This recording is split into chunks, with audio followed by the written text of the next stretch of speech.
Do you think the presence of evil is kickstarting people to wonder about the good? That's what happened to me. That's what happened to you? Oh yeah, I had a direct experience with it. In the milieu of journalism or just? Nope, in my bed at night, and I got attacked while I was asleep with my wife and 4 dogs in the bed and mauled. Physically mauled. In a spiritual attack by a demon? Yeah, by a demon. Or by something unseen that left Is that right? claw marks on my sides, on my... So it left physical marks? Oh, they're still there. Yeah. A year and a half ago. Was your wife terrified? I know you were.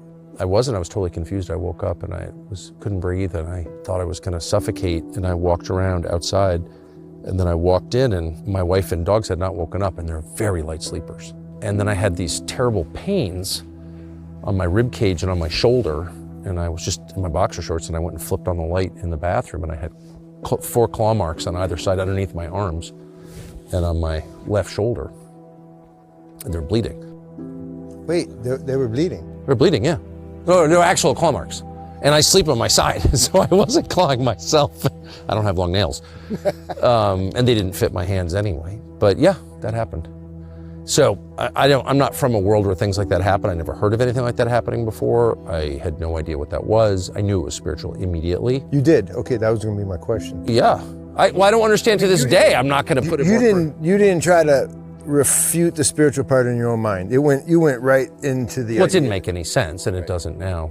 But I'm not from a, what do they call it, faith tradition that talks about things like that or even acknowledges their existence. Like, there's nothing like that. I've never heard anybody say anything like that in my whole life.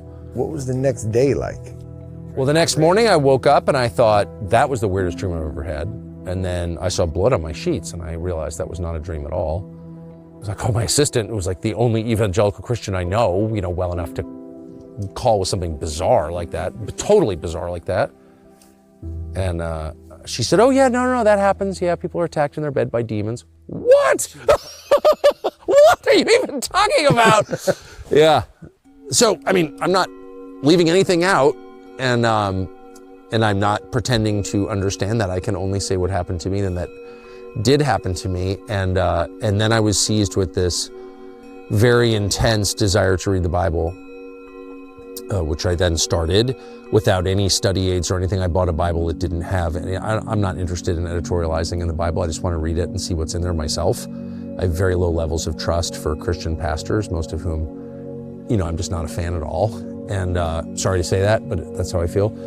And so I don't want to hear other people's opinions. I just want to see what's in there. And so I spent a year and a half reading it, and then I started rereading it. And it was just a transformative experience for me, but I'm not, holding myself out as someone from whom you could get theological advice, because I'm sure, not. Of course. I don't know. I don't understand any of it. But yeah, that happened. God allowed the demon? I have no idea what happened. All I know is I was dead asleep with my wife and dogs, and I woke up with claw marks on my rib cage underneath my arms, and it didn't even make sense. My arms would, anyway, whatever. No one has to believe me. I don't care. It doesn't matter. But that happened to me, and so I just was like, wow, that's real. Whatever that is, I'm even not sure what it is. It's very real. And so then that presence of that evil yeah, launches something.